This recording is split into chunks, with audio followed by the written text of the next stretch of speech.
back to this Real America's Voice news break. I'm Terrence Bates. It's all business at the White House on this Friday as Deputy Chief of Staff Stephen Miller just talked with reporters a little while ago. While outside the White House, he talked about ongoing tariff negotiations, specifically with China. China did not fulfill the obligations that it made and committed to with the United States. And so that opens up all manner of action for the United States to ensure future compliance. It remains the president's hope and desire that China will choose the path of cooperation, of common ground, and that we can open up China to American business. All of this comes as President Trump is heading to Pennsylvania this afternoon. He's going to be visiting a U.S. steel mill just outside of Pittsburgh. Today's visit comes about a week after the president announced a planned partnership between U.S. Steel and its Japanese competitor Nippon Steel. A deal between the two companies could amount to about $14 billion in investment, which the president has hinted would create at least 70,000 jobs. You may remember Nippon Steel tried to buy U.S. Steel, but that sale was blocked by then President Joe Biden. Well, President Trump once again has the authority to impose tariffs after a federal appeals court ruled to temporarily suspend this week's decision by the U.S. Court of International Trade, barring the president from moving forward with his tariff policies. The White House immediately appealed that ruling, calling it judicial overreach. In its appeal, the administration argued that the trade court improperly second-guessed the president and even threatened to unravel months of hard-fought trade negotiations. The courts should have no role here. There is a troubling and dangerous trend of unelected judges inserting themselves into the presidential decision-making process. America cannot function if President Trump, or any other president for that matter, has their sensitive diplomatic or trade negotiations railroaded by activist judges. President Trump is in the process of rebalancing America's trading agreements with the entire world, bringing tens of billions of dollars in tariff revenues to our country, and finally ending the United States of America from being ripped off. These judges are threatening to undermine the credibility of the United States on the world stage. Also happening at the White House, Department of Government Efficiency head Elon Musk's tenure is ending today. He and President Trump are set to hold a joint news conference in the Oval Office this afternoon. Taking to Truth Social on Thursday, the president writing, "This will be his last day, but not really, because he will always be with us, helping all the way." After stepping down from his position as special government employee, Musk is expected to return to his jobs at Tesla, SpaceX, and X. Musk has said that his goal was to save $2 trillion through his efforts with DOGE. He hasn't quite realized such aggressive savings, but anticipates savings of $150 billion in fiscal year 2026. That money, by the way, will be recouped through the fraud, waste, and abuse that DOGE has uncovered. Well, that's going to do it for your headlines. As always, it's good to have you along for the ride. I'm Terrence Bates. Now, let's get you back to the Charlie Kirk Show and your regularly scheduled programming.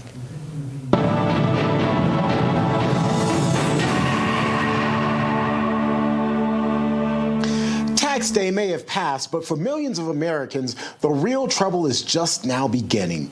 If you happen to miss the April 15th deadline, or if you still owe back taxes, the IRS is ramping up enforcement. Every day you wait only makes things worse. With over 5,000 new tax liens filed daily and tools like property seizures, bank levies, and wage garnishments, the IRS is trying to apply pressure at levels we haven't seen in years.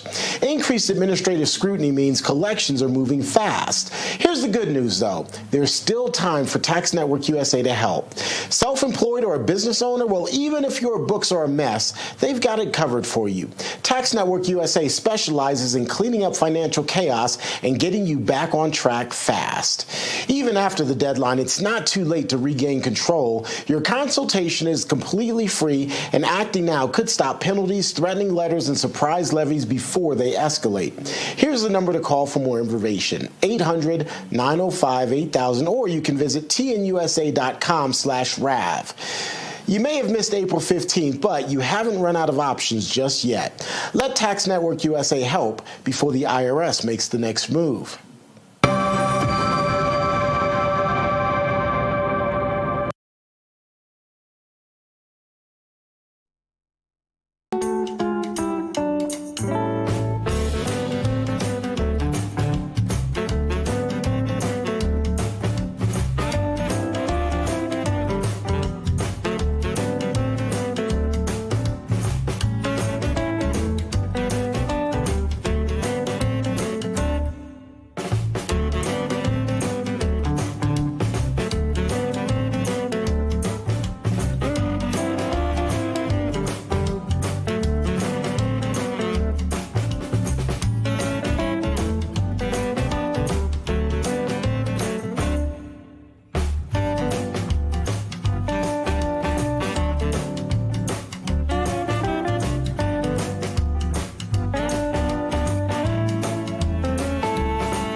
Well, good morning and live from Studio G and fighting for you from the Foxhole Freedom. We're going to dive into another brand new hour of the Steve Gruber Show. Warning. This show could result in extended periods of American pride, optimism, and uncontrollable enthusiasm about America's future. This is a triggering event. We're kicking out the live broadcast and Real America's Voice and MTN and reaching a growing global audience. This is the Steve Gruber Show and No Panic Zone. Here are the three big things you need to know this hour. Number one, we're continuing to learn now what all of us already knew. Joe Biden was not running the country during his time in office. In fact, he was barely present for most of it. That's right, he was barely present for most of it. We'll get to that. Number two, Ukraine calling for a ceasefire in its war with Russia.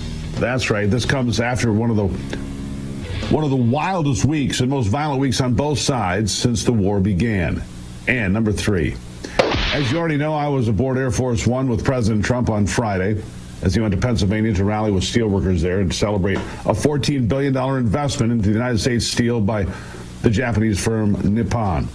And even though earlier in the day the president had bid farewell to Elon Musk and given a rally, and our flight back to Joint Base Andrews was extended by an hour as we dodged major storms over Virginia, the boss gave us one last surprise on Friday. Despite monsoon-type conditions on the tarmac, and I mean it was awful out there, but the president emerged, saluted the military personnel at the bottom of the stairs, and wearing only his iconic Make America Great Again hat and an overcoat, he beelined right to us. Absolutely pouring rain, but still, he took the time to respond to our questions. I was able to ask several. Here's part of it. That was a great trip to a fantastic place, the Commonwealth, Pennsylvania. The steelworkers are very happy. We did the tariffs. It's going to make them even more competitive. And it's turning out to be a great deal. I think it's going to be a fantastic deal. $17 billion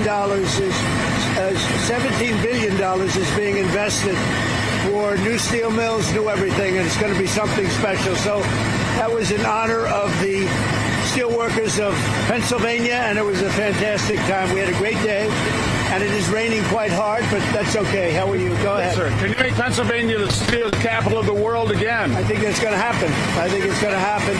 Not much. We just had $17 billion given. And again, we're going to have control in the U.S. It's going to be a USA deal. The board is controlled. More importantly, the money's built, it's spent on facilities. You can't take them and leave and let's put them on a boat. Somebody said, well, what about that? Supposing they leave. Well, the money's invested on on brick and mortar. You can't lift it up and take it. But I think much more importantly, that's going to be a great partnership.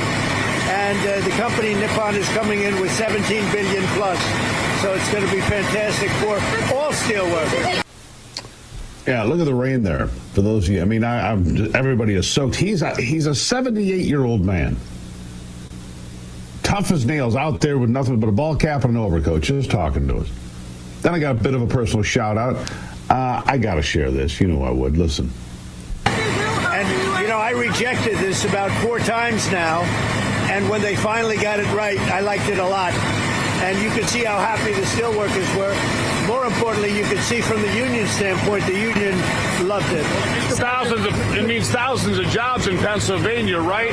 That's many thousands of jobs. The state of Pennsylvania going forward. I like this man. Were you aware? Yeah, I like this man. He was very friendly. And I had the opportunity to ask another question later about the G7 summit, which is coming up in Alberta, Canada. By the way, as I've talked to you about in this program, I believe what Donald Trump did was by design, calling Canada the 51st state, create this nationalism, get Mark Carney elected, the far-left liberal prime minister now. So the G7 often focuses on international peace and security, economics, something that Donald Trump has been leading the way on, hands down, but it's going to be hosted by Canada, like I said. And this raging liberal who took over as Canada's prime minister, I doubt he'll be as gracious as Trump has been to him. I just don't think he's going to be as gracious as Trump was to him. Listen to what he said. Here it is. Your message to the G7 here in 2 weeks. You're going to Canada. Mark Carney up there obviously has a different view of the world than you do. When it comes to energy, clearly, what's your message going to be at G7 here in a couple weeks? Well, it's in Canada, and he's a very nice guy, by the way, Mark Carney. I think he's really a very nice person, and we've had some good talks. We'll see what happens. Yeah. Now, whatever does happen, at least we can rest assured that we won't be embarrassed by our president, by our commander-in-chief this time around, thankfully. Like we were when Joe Biden wandered around the G7 summit last year. You may recall having to be redirected by Giorgia Meloni, the Prime Minister of Italy, and others. He was wandering around all weekend. And then I was able to share this special moment with the president before he went back home to the White House. Real quickly, here it is. I would suggest you all get out of the rain now. Goodbye, everybody. Have a good time. Thank you. Thank you. Who are you with? There you have it. President came over and shook my hand, which was nice. Air Force One, fascinating, by the way. We'll talk more about that. You can send me questions. Follow me here on X. Follow us live on YouTube. We broadcast live on all sorts of platforms, including X, YouTube, Rumble. Let's see, we're everywhere. But you can send me on the question. Anything you want to know about Air Force One. Good stuff. We'll talk more about that. Thanks to Real America's Voice for making that part of what happened, a pleasure and a privilege. Now I want to turn your attention to other important news. Being asked on the tarmac, Donald Trump sticking up for Elon Musk, by the way, after a New York Times reported that Musk was taking a jaw-dropping amount of drugs during his time at DOGE. Something Musk has denied. Here's another part of that conversation with Trump on the tarmac. But the question is about Elon Musk doing drugs. Here it is. Were you aware of Elon Musk's regular drug use? No, I wasn't. I think he's fantastic. I think Elon is a fantastic guy. And Are you troubled by these reports? I'm not troubled by anything with Elon. I think he's fantastic. Did a great job. And, you know, DOGE continues. And by the time it's finished, we'll have numbers that'll knock your socks off. It's going to be, he did a fantastic job. And he didn't need it. He didn't need to do it. Yeah, there you have it. Musk says the New York Times is lying through its teeth. You know what? Drugs or no drugs, Donald Trump was right. What Musk has done was incredible. At least it was the first time. It was historic. It's supposed to be. That is, it will be historic if the Republicans can get their act together and codify these historic DOGE spending cuts. Musk finished out his last week as a temporary government employee. And I'm wondering if his 130 days will actually make a difference toward the eye-popping amount of debt this country has. We're going to cave in if we don't get it right. We certainly will fail. That's where I want to focus for the rest of the morning here. The GOP, the so-called party of fiscal responsibility, the party that's supposed to stand for small government, low taxes, and the American dream, is frankly letting us down. Again, I'm sick and tired of watching the Republican establishment twiddle their thumbs while our nation drowns in a sea of red ink. America is not the wealthiest nation on earth. We're the poorest. With $36 trillion in debt, we are the poorest. We're a nation living on a credit card, basically. Borrowed time, maxed out on Uncle Sam's credit card, while the GOP is sitting there sipping their D.C. cocktails, doing nothing to stop the bleeding, and I mean nothing. I'm going to dig into this more when we come back, because this amount of spending, this amount of recklessness is unforgivable. It's not forgivable. It's not. We'll get real after the break here. Welcome to it. Brand new week. It's the Steve Gruber Show.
you know, we will get to that terrorist attack in Boulder, Colorado coming up. We've been watching that all night. We'll talk more about that, an illegal alien attacking those in a grassroots effort to get hostages released out of Gaza. We'll talk about that coming up.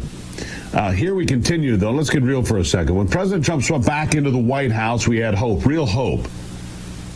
We started cutting the spending. The man brought a wrecking ball to the swamp, and for a minute it looked like he might actually get it drained. He brought in Elon Musk to restore fiscal sanity, the guy who builds rockets, reinvents cars, and runs companies efficiently as it gets. He was ready to bring the same ruthless efficiency to the federal government with DOGE, the Department of Government Efficiency. A bold idea, a MAGA idea. Make government work for the people again. What have Republicans done? Dragged their feet. They hemmed, they hawed, and now with Elon stepping back after his 130 days, I wonder, you probably wonder, did we just let our last chance to fix this mess slip away? The White House acknowledged Elon's service on his last day as a temporary government employee. Here's President Trump outlining just a sample of the kind of insanity Elon found in just 130 days. Listen to this.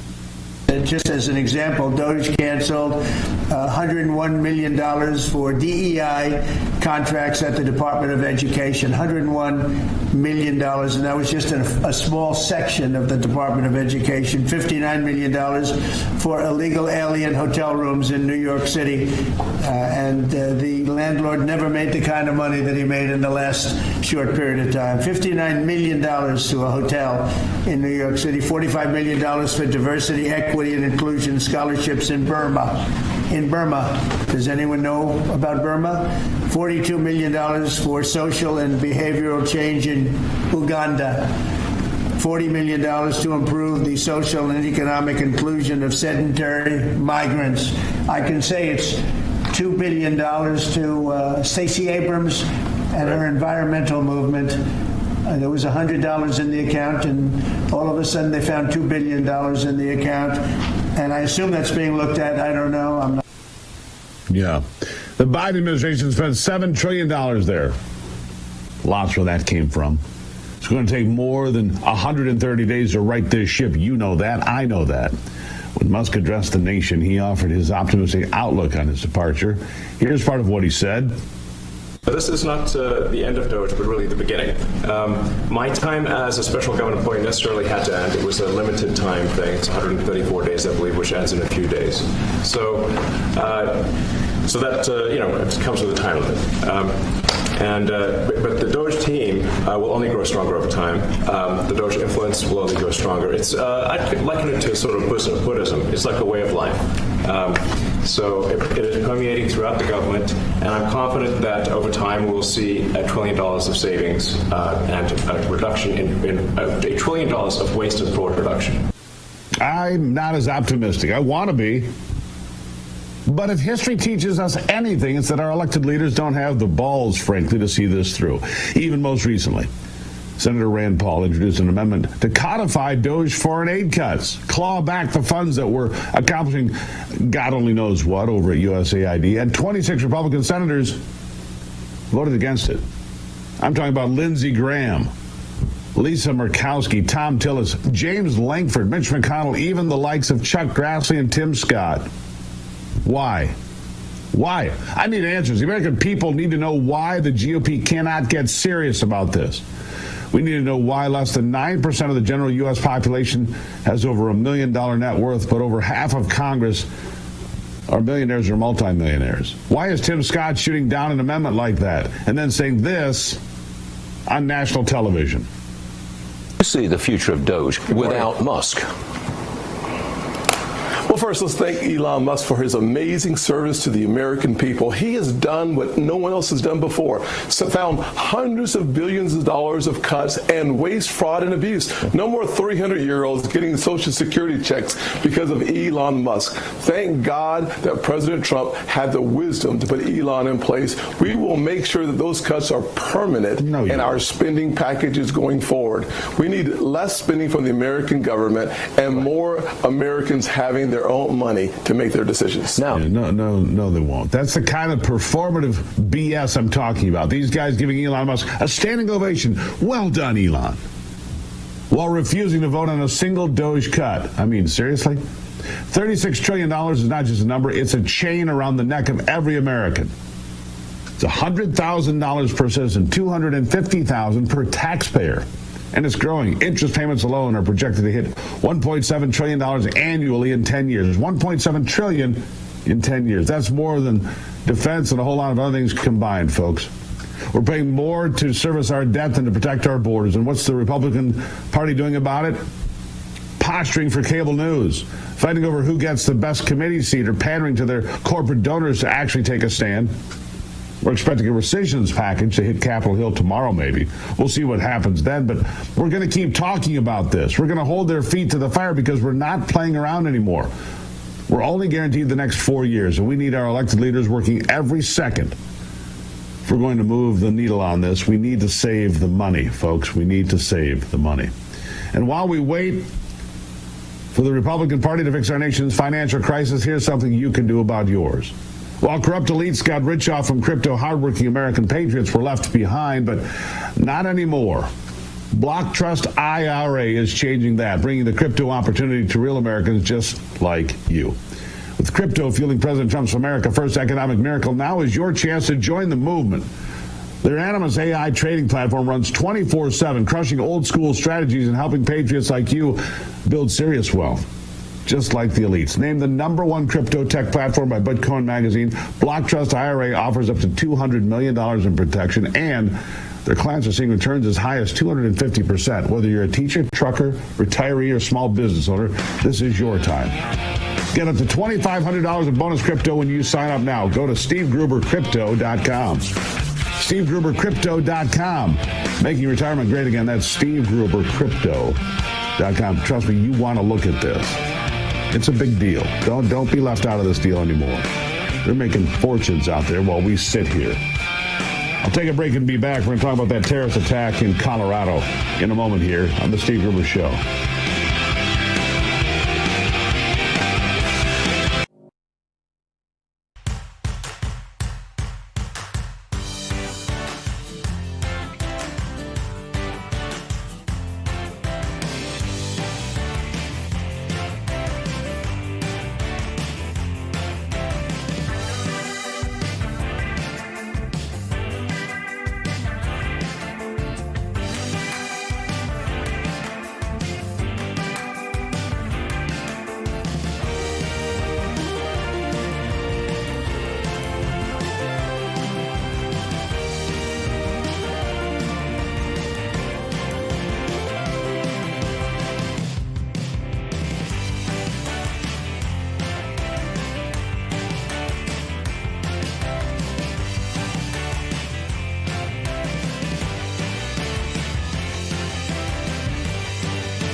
So the terrorist attack in Colorado, you may have heard a bit about it. In Boulder, there was a terrorist attack yesterday.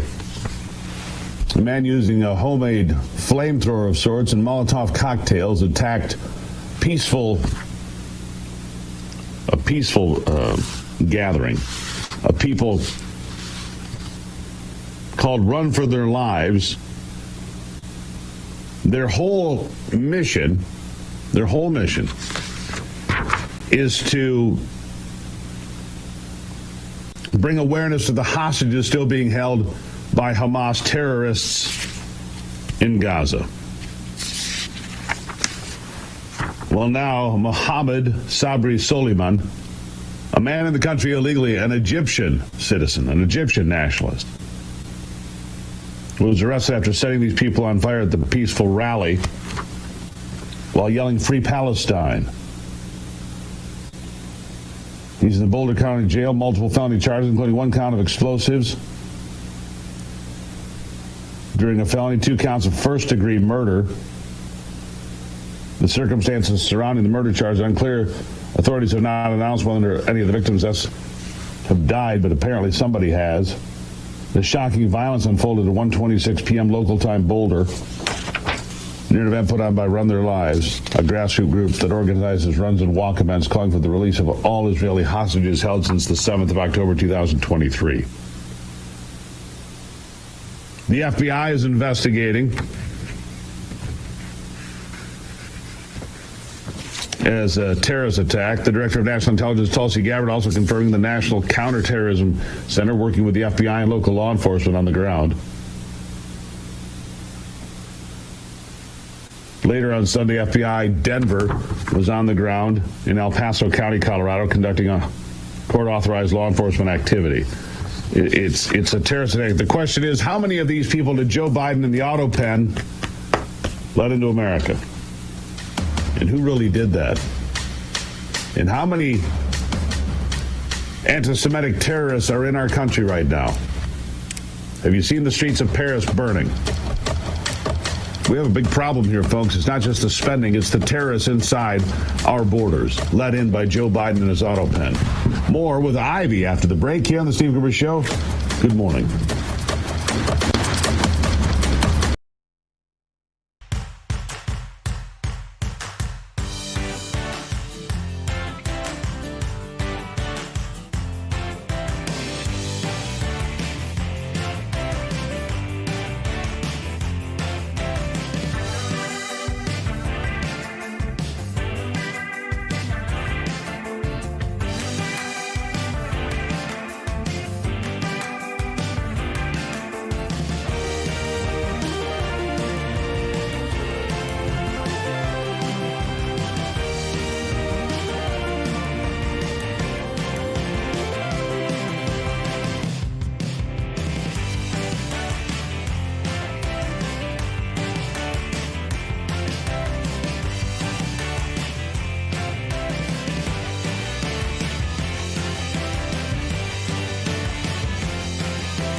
Gone for a few days, as you know. I was gone for about almost 2 weeks.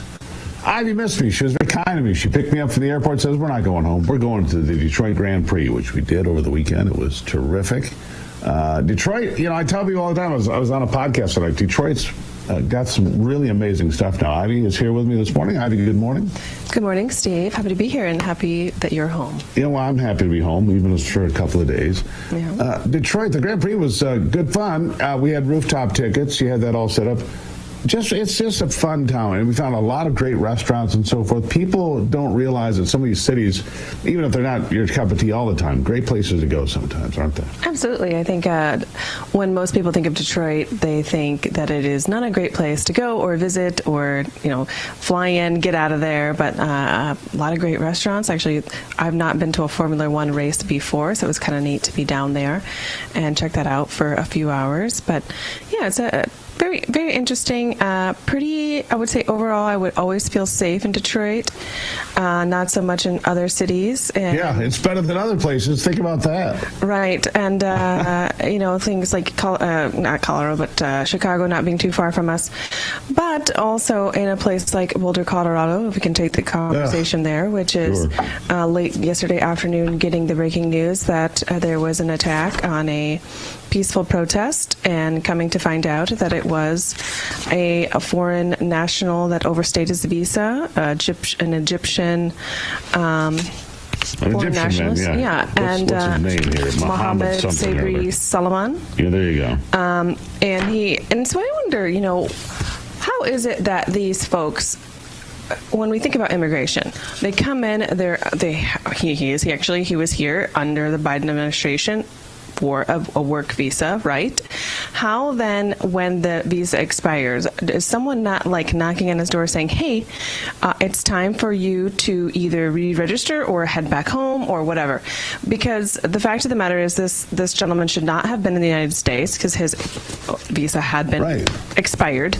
And he then, if he would not be here, he would not have been able to attack these people. By the way, here's the confusion right now. Yeah, here's the confusion right now. 2 counts of murder against him.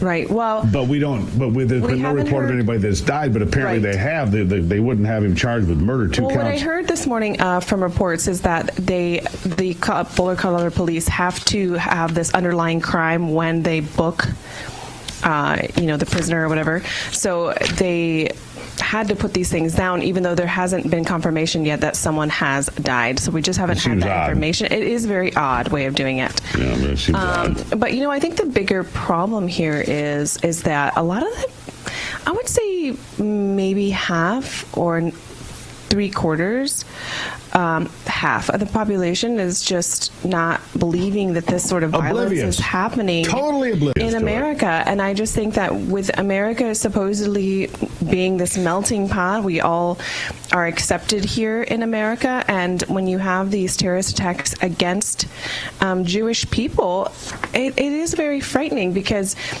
first it's Jewish people, and then who else is it? And it's just awful, absolutely awful. Yeah, any terrorism against anyone, but especially when you're thinking about this, Free Palestine movement. Okay, there's been a lot of pushback against the folks on the left saying, oh, no, they have the right to free speech and they're not violent. Well, the fact of the matter is that they are violent. Yeah. And actually, Anthony, I'm going to play that police officer, the Boulder, Colorado guy first, if you don't mind. I believe that was the first bite I sent you. If you could play that now. FBI is already calling it a targeted terror attack. Would you also refer to it as a terror attack? So I've been in contact with our local FBI multiple times. We are in contact with them here. We are not calling it a terror attack at this point. Again, it's way too early to speculate motive. I know there's a lot out there on social media, but I ask people just to give us a little bit of patience while we work through a really complex scene. A lot of witnesses were here. We've taken them to another location to debrief them and interview them. As we do that, I think the picture will become more clear. But it would be irresponsible for me to speculate on motive this early on. We're only a couple hours into this thing. Okay, so here is the Boulder police chief saying this. Now, I understand his point, but it also just rings true. First of all, Boulder is a sanctuary city. Yep. Secondly, it just rings true to me that when you deny what it actually is, then we can't fix the problem. Agreed. And so how do we, I mean, you can't. The guy's out there yelling "Free Palestine, Free Palestine." It's obvious that this is a terrorist attack. And he's also heard yelling, "We have to end Zionists. They are killers." I mean, it's not. Yeah. It doesn't take anything to figure out what this is. This was a weekly event, a peaceful protest, and the people that were injured age range from 66 to 78. I think it's 88. Is it 88? I think it's 88 now, yeah. 66 to then 88 years old. These are older people. And I think there was even a Holocaust survivor within the Wouldn't surprise me. Group who had gotten injured. How awful. Right. At least the Colorado Attorney General had it right. It appears to be a hate crime, and the group was targeted. Violence never the answer. You know, this is by definition terrorism. It's motivated by this is a Muslim extremist. It is what it is. Just a few weeks ago, there two were murdered in front of the Israeli consulate there, right? Right in D.C., right? Just right in front of the a couple embassy. days before I got to D.C., 2 weeks ago. Shot down. Why? I mean, because they're Jewish. I was just reading that over the past 5 years, Jewish violence has gone up more than 400%. Yeah, that's right. I mean, hello, we need to wake up and realize that, hey, this is a problem, and we need to figure out how to fix, how to protect, and how to fix this issue going on. Well, first of all, these people came in, many of these folks, because we don't know how many are here. Right. We don't know how many are here because the borders were open. Right. Well, in this case, I mean, he was granted access to America, but it is true for many others that weren't. And how do we make sure? And for people that are saying, "Oh, what Tom Homan is doing is a terrible thing," or we're just disappearing people in America. Well, we need to get rid of the violent people in America that do not belong here, and I don't see how anyone could question that. It's very obvious. Right, Steve? I totally agree with that. It's obvious we should not be having to put up with this, but we have a lot of cleaning up to do following Joe Biden's auto pen fiasco, which we'll talk about more in the future. But I mean, this is a guy who didn't agree with any of it. If Joe Biden didn't agree with open borders, we got stuck with it because somebody did.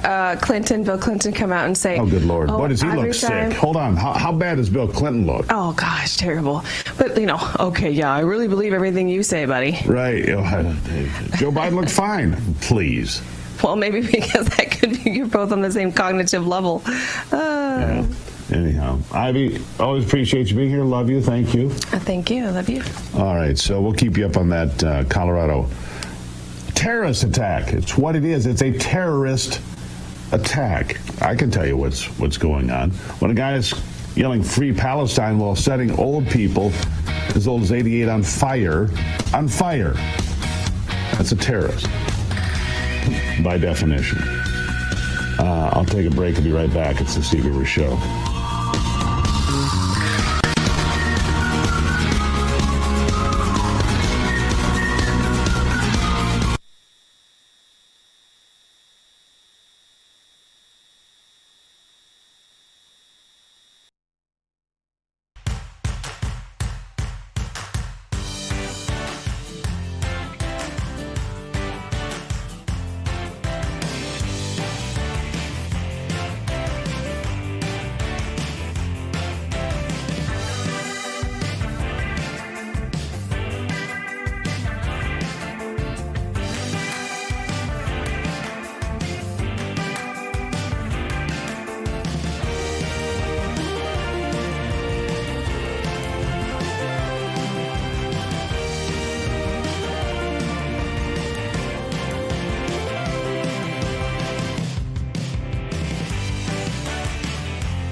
president could have used my next product and kept himself together better. Maybe I just throw it out there for consideration. My next guest has patented a mouth guard that keeps your brain protected, reduces impact on the brain, reduces concussions to almost zero. Over 99% of the time, can prevent the concussion from happening. I think it's a remarkable thing that he created.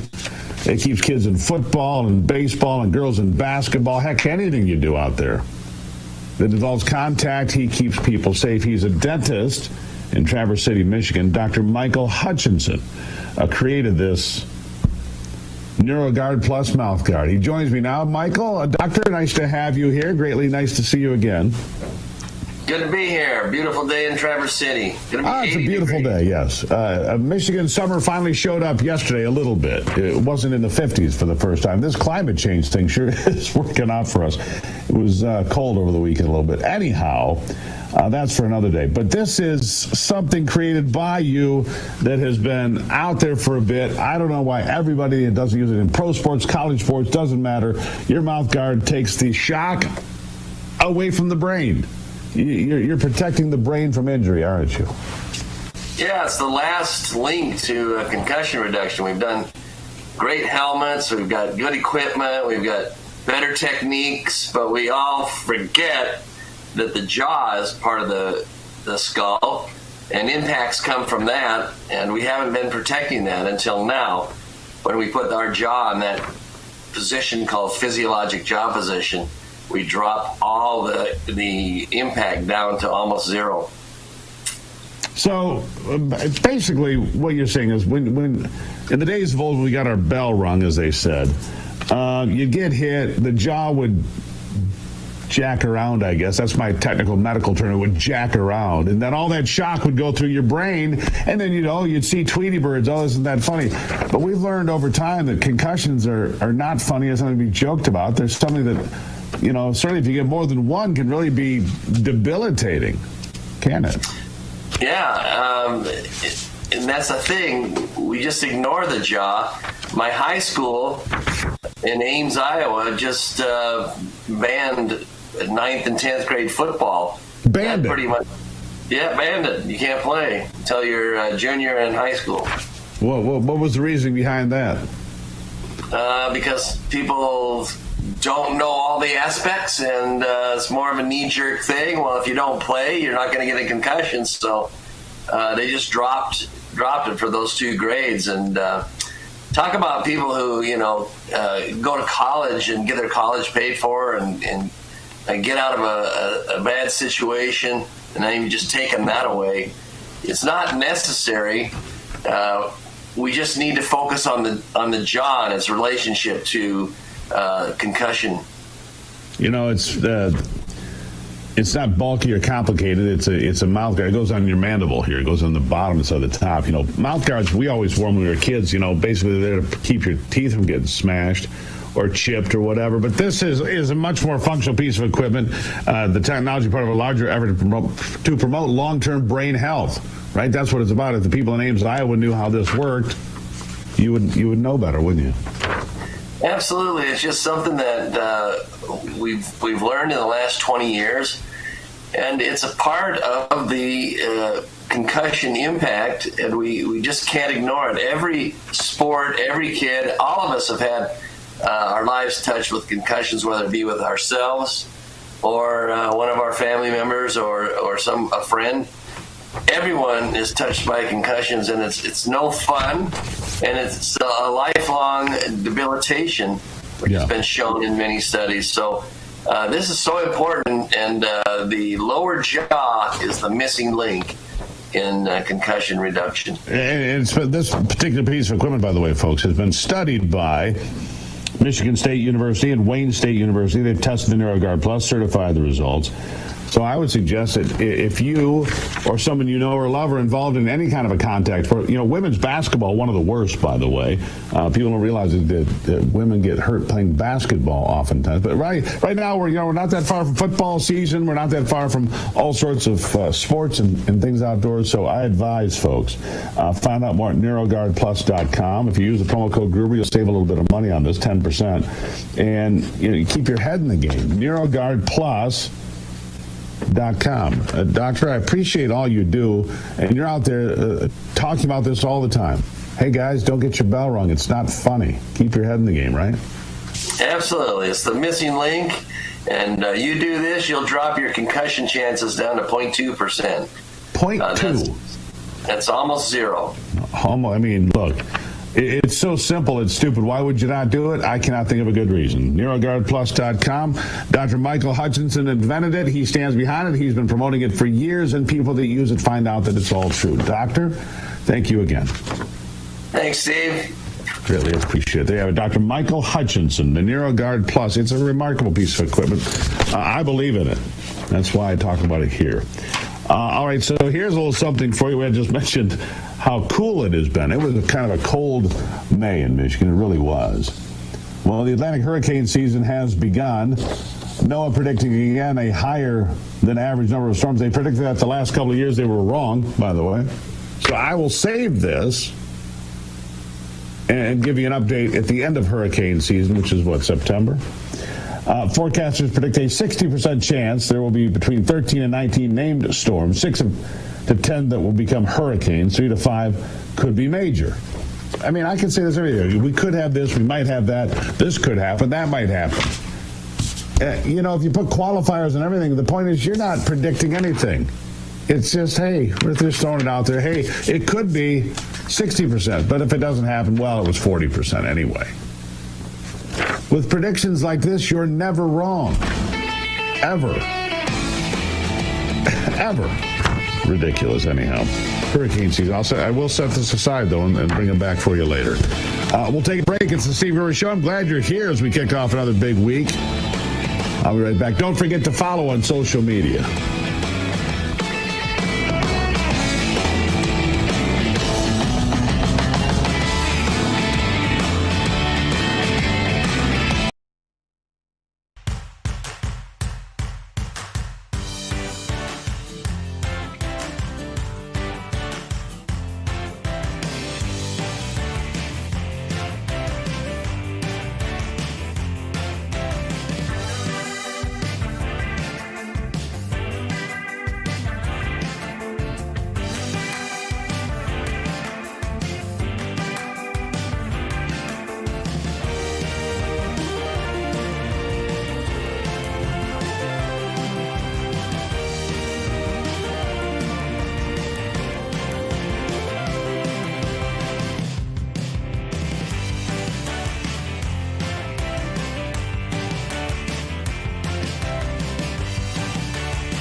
of the conversation. We kick off another big week. So tomorrow, I'm going back to D.C. Look, I kind of like it. I'm not going to kid you. I've kind of had some fun there. But I'm going back to D.C. tomorrow because I'm picking up my hard pass for the White House, which for me is it's an accomplishment, is what it is. To have a hard pass for the White House, which means I can come and go with the press corps as I see fit. And you have to use it about once a month. If you don't use it enough, they'll say, hey, you're not using your hard pass. Why not? Make room for somebody else type thing, right? So, getting the hard pass, and so I'll be back in Washington tomorrow, Wednesday, and coming back sometime on Thursday. I don't know when the shows are going to be. We'll figure that out, but that's all happening. We're also trying to decide what to do next week. We were invited, Ivy and I were, to go to Paris to cover the Iranian government in exile. They have an annual meeting there. Asked if we would come cover that. And, of course, if the following week is the G7 in Alberta, Canada. Just a lot going on everywhere, and I'm glad you're part of it. Are you frustrated with the gridlock in Washington, wondering why Congress can't seem to get anything done like we talked about at the top of the program? Well, there is a way to understand how we got here. What can be done about it? Hillsdale College presents a free online course, Congress, How It Worked and Why It Doesn't. It's taught by Hillsdale's own Kevin Portis. This course reveals the original purpose of Congress, how the founders designed it to work, and why today's dysfunction is no accident. You will explore key moments in American history, the role of partisanship, and how changes in rules, incentives, and culture have reshaped our legislature, sometimes for better and sometimes for worse. And the best part? It's free. No strings attached. Join thousands of Americans who've taken this course to become informed, empowered citizens.